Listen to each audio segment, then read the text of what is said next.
Une fois l'office des vêpres achevé, les villageois se hâtèrent de regagner leur gentilhommière en songeant avec effroi à l'invitatoire du prêtre qui ouvre les vêpres. « Dieu, viens à mon aide !» Auquel ils répondirent à l'unisson « Seigneur, à notre secours !» Le 31 octobre était toujours une nuit particulière, et il était préférable de rentrer chez soi, comme le curé l'y avait fermement invité, aussitôt la récitation de l'office divin prononcée. Et ainsi fut fait. Sur le rocher d'Abo, tout en haut, où une chapelle dédiée à Saint Léon surplombe la colline, les nuits d'Halloween on entend d'étranges borborigmes, et peu à peu, au fur et à mesure que l'on s'approche de minuit, le rocher tout entier se met à suinter. De l'eau ruisselle, d'abord lentement, presque un long et silencieux goutte à goutte, qu'absorbent les mousses et les lichens sur les parois rocheuses, pour finir en une cataracte. Personne ne goûte véritablement ce phénomène inexpliqué.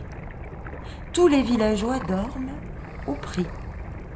Il n'en est pas un pour veiller ou affronter l'eau qui jaillit de la paroi rocheuse. Même le prêtre, cette nuit-là, dort dans un autre village de la vallée, plus loin, s'étant fait inviter par un confrère. Nous étions en 1871. Hans, garçon de ferme chez les Müller, qui dormait dans le foin d'un gerbier, décida pourtant de n'en faire qu'à sa tête. Bien qu'étranger au village, il y travaillait depuis suffisamment de temps pour connaître la légende de la bouilloire du diable. Car c'est ainsi que l'on nommait cet étrange phénomène.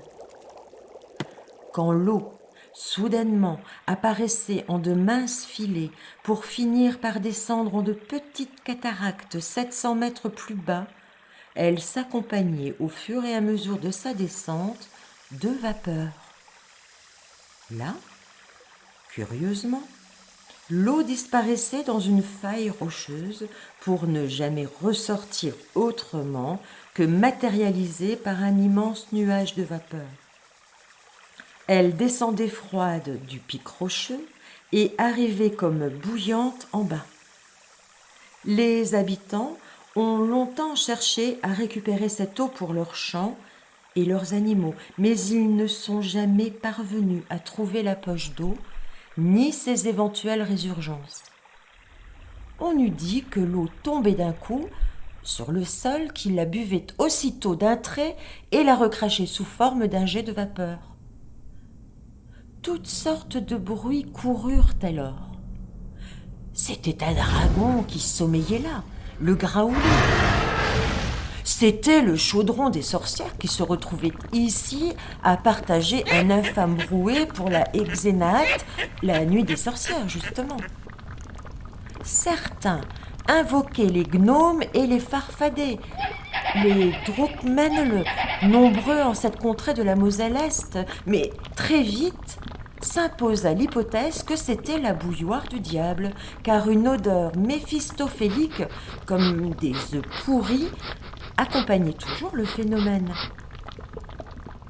Cette nuit-là donc, Hans décida d'aller voir de plus près l'étrange phénomène. Il grimpa les marches et refit tout le parcours en sens inverse pour suivre l'eau, toujours plus abondante. Il tenait à la main ses sabots pour ne pas faire de bruit, ni se faire remarquer.